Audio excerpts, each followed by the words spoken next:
আমরা পশ্চিমবাংলার সিলেবাসে শিক্ষায় আমরা আমূল পরিবর্তন আনতে চাই।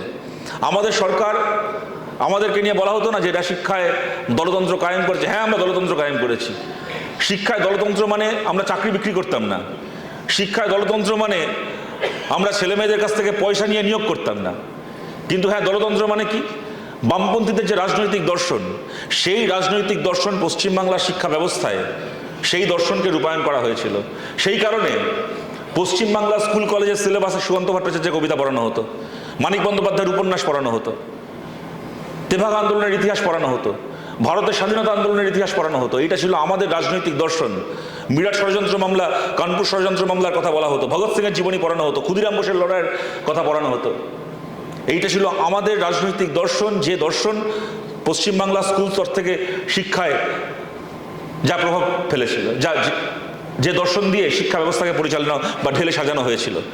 আর মমতা বন্দ্যোপাধ্যায়ের সরকার কি করেছে? তারাও তাদের মতো করে শিক্ষা ব্যবস্থাকে তাদের মতো করে তৈরি করেছে। এখন সুকান্ত ভট্টাচার্যের কবিতার বদলে ওখানে মমতা ব্যানার্জির কবিতা পড়ানো হয়। 19টা মমতা ব্যানার্জির 19টা কবিতার বই পশ্চিমবাংলা স্কুলগুলোতে বাধ্য করা হয়েছে এখন স্কুলের লাইব্রেরিতে রেখে বাচ্চাদেরকে পড়াতে।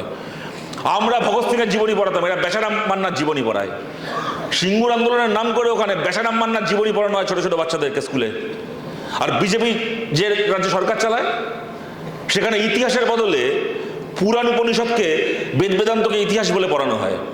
ওখানে বিজ্ঞানের নাম করে পড়ানো হয় যে এরোপ্লেনকে আবিষ্কার করেছিল, এরোপ্লেনটা কি হনুমান আবিষ্কার করেছিল, আকাশ দিয়ে যে উড়ে যেত ওটা ছিল, বা কুবেরের পুষ্পগ্রত, ওগুলো ছিল নাকি এরোপ্লেন। মেডিকেল সায়েন্স আপনারা দেখেন সিলেবাসে পড়ানো হয়। মেডিকেল সায়েন্সকে কি ছিল? প্রাচীন ভারতে গণেশের মাথা কেটে দেওয়া হয়েছিল, প্লাস্টিক সার্জারি করে হাতির মাথা বসানো হয়েছিল, ওইটা ছিল অ্যাডভান্স মেডিকেল সায়েন্স। এইটা হচ্ছে বিজেপির শিক্ষা ব্যবস্থার মডেল। আমরা তৃণমূলের শিক্ষা ব্যবস্থার মডেল বিজেপির শিক্ষা ব্যবস্থার মডেল থেকে মুক্ত করে আমরা বামপন্থী মডেলে পশ্চিমবাংলা শিক্ষাকে ঢেলে সাজাতে চাই।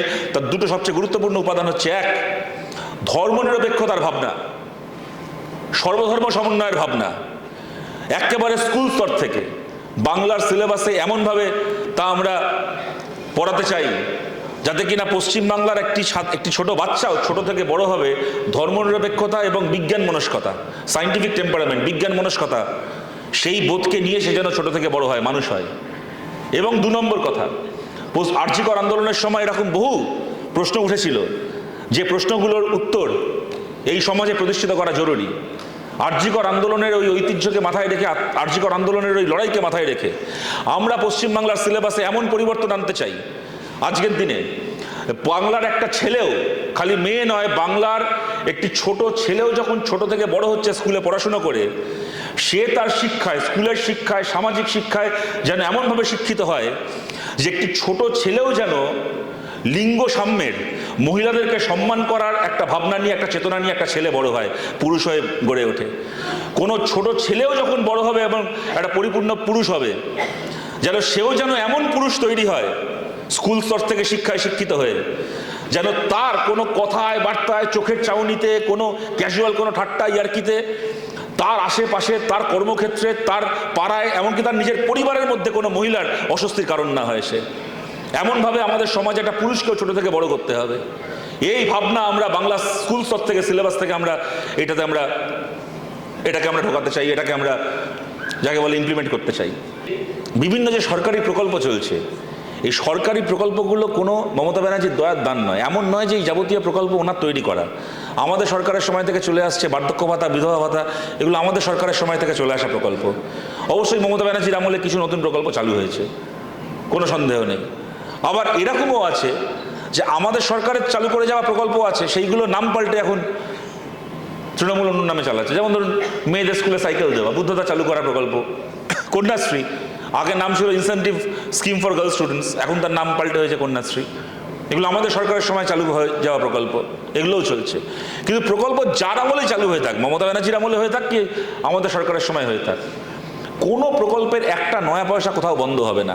তৃণমূল কংগ্রেসের এটা একটা জোরের জায়গা, আর জায়গায় জায়গায় গিয়ে, বাড়ি বাড়ি গিয়ে এইটাই প্রচার করে। আমার থেকে আপনাদের অভিজ্ঞতা বেশি, আপনারা জানেন যে এগুলো চলছে, দিদি দিচ্ছে, এগুলো আমরা হেরে গেলে এগুলো বন্ধ হয়ে যাবে।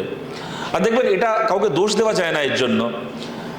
আমাদের একটা কথাই আছে যে আমাদের সুস্থ শরীরকে কেউ ব্যস্ত করতে চাই না, একটা বড় অংশের মানুষের এটা মাথায় কাজ করে যে যাই হোক না কেন সবই ঠিক আছে, এগুলো সরকারের টাকা, সরকারি প্রকল্প, দিচ্ছে মানে এই নয় যে ও এলে বন্ধ হয়ে যাবে, সবই ঠিক আছে, তো পাচ্ছি তো একটা সিস্টেম, মাস গেলে এই টাকাটা চলে আসছে অ্যাকাউন্টে। যদি বাবা বলা যায় না এ জিততে গিয়ে ও হারতে গিয়ে এই করতে গিয়ে সেই করতে গিয়ে যদি না পাই, যদি বন্ধ হয়ে যায় তখন কি হবে, কি অসুবিধা হবে না হবে কেউ বলতে পারে না। তার থেকে বাবা যেমন চলছে তেমন চলুক, এই একটা যাকে বলে একটা ব্যবস্থা চলছে সেটাকে বেশি ঘাঁটাতে না চাওয়া, এইটা কিন্তু মানুষের স্বাভাবিক ধর্ম, যা কিনা অনেক মানুষের হাত বেঁধে দেয়। তিনি জানেন যে এদেরকে এবার হারালেই ভালো হয়, কিন্তু তার মধ্যে একটা কিন্তু ভাব কাজ করে। সেখানে আরও 10 বার জোরের সঙ্গে এই কথা বলতে হবে। দেখুন, এই উত্তর দমদমে অভিজ্ঞতা আমাদের রয়েছে। 2016-এ উত্তর দমদম আমরা জিতেছিলাম, কামারহাটি আমরা জিতেছিলাম। তা বলে কি কামারহাটিতে উত্তর দমদমে সেই সময় সরকারি প্রকল্পের টাকা পেত না মানুষ? আমরা হেরেছিলাম, আমরা জিতেছিলাম বলে ওরা হেরেছিল বলে বন্ধ হয়ে গেছিল? তা তো নয়। সুতরাং সরকারি প্রকল্প যেমন চলছে তেমন চলবে। যে হয়তো মুখ ফুটে এটা বলবেন না অনেক মানুষ, কিন্তু মনে মনে এই আশঙ্কাটা থাকবে অনেকের যে বাই চান্স তৃণমূলকে হারিয়ে দিলে এগুলো বন্ধ হয়ে যাবে না তো। তিনি বলুন বা কি না বলুন, তিনি প্রশ্নটা করুন কি না করুন, তাকেই আশ্বাস দিতে হবে যে কোনো চিন্তা করো না, যেমন চলছে প্রকল্প আরও ভালো করে তোমার এই প্রকল্প চলবে, আপনার এই প্রকল্প চলবে। এবং আমার শেষ কথা, পলাশদাও এটা বলার সময় বলেছে, দেখুন কেউ এটাকে অন্যভাবে নেবেন না, এই সমস্যাটা আমাদের কোনো একটা জায়গার সমস্যা নয়, এটা সামগ্রিকভাবেই হয়তো যেহেতু আমরা গত কতগুলো ভোটে আমরা ভালো ফলাফল করিনি, এটা বহু জায়গাতেই আমাদের অনেকের মনেই এরকম একটা প্রবণতা হয়তো তৈরি হয়ে থাকলেও থাকতে পারে, সবার মধ্যে নিশ্চয়ই নয়, কিন্তু অনেকের মধ্যে, ধরুন আমার মধ্যে, আমি কথা বলছি যে রাজ্যের পরিস্থিতিটা একটু পাল্টাক, এখন আমাদের রেজাল্টে আগের থেকে একটু ভালো হওয়ার সম্ভাবনা দেখা দিচ্ছে। এই ধরুন এই লোকসভায় আমাদের তৃণমূল বিজেপি দুয়েরই ভোট কমেছে গত লোকসভা ভোটে, এখানে আমাদের ভোট দমদম লোকসভা কেন্দ্রে অনেক বেড়েছে।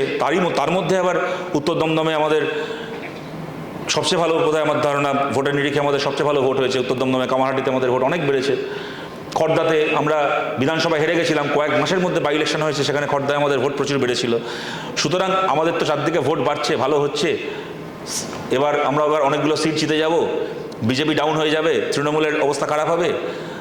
চারপাশে যখন একটা হাওয়া ঘুরতে শুরু করবে, তখন আমার পাড়াতেও আমি তখন আর একটু ভালো করে পার্টি করতে পারবো, তখন আর একটু ভালো করে আমার পাড়াটাকে আবার জেতার চেষ্টা করবো। মানে এইবারের ভোটটা একটু অন্যের উপর দিয়ে চলে গেলে পরের ভোটটা আমার পাড়াতে আমিও বুঝে নেব, এইরকম একটা প্রবণতা। আমি বলছি না সবার মধ্যে, বা এটা কোনো দোষও হয়তো নয়, কিন্তু যেহেতু অনেকদিন ধরে আমাদের ফলটা খুব ইতিবাচক হয়নি অনেক জায়গাতে, সেহেতু এরকম একটা যাকে বলে শিথিলতা হয়তো অনেকের মধ্যে, আমাদের মধ্যে চলে এসছে। এইখানে বলছি, পলাশদা যে কথাটা বললো আমি সেটাকেই বলে আমার কথা শেষ করতে চাই। আগে বাংলা জিতবো তারপরে আমার বুথ জিতবো, এইটা করলে কিন্তু হবে না। কি আগে বিধানসভা জিতবো তারপরে আমার পরের ভোটে আমার বুথটাও জিতবো, এইটা করলে হবে না। বরং লড়াইটা উল্টো, যদি আমার বুথ জিতি তাহলে আমার বিধানসভা জিতবো, যদি আমার বুথ জিতি তাহলেই বাংলা জিতবো, এবং এইটা জেতা সম্ভব।